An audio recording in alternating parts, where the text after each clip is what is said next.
Estaba un día Luis con Mariano a la huerta. Y siempre había truchas allí por la huerta. Y Mariano vio que se mete un sapo debajo de una piedra dentro del barranco. Y él que le dice a su sobrino, Luis, un cuñado, Luis, ¿qué quieres, Mariano? ¿Viste bajo aquella piedra que se ha metido una trucha así de larga?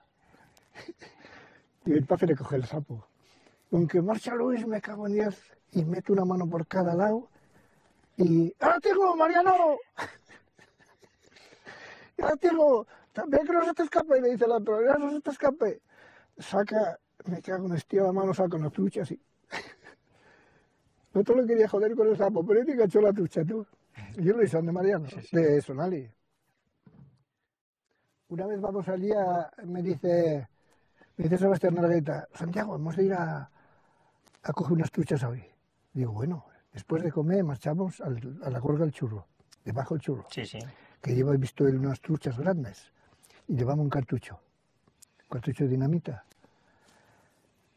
Le metemos el cartucho, va a sacar todo el agua de la trulla del cartucho y van a coger un bar bocinas. Se ve que van a cargar demasiado, van a cargar mucho y va a sacar toda la arena y las van a embolicar, las truchas las van a embolicar todas en la tierra.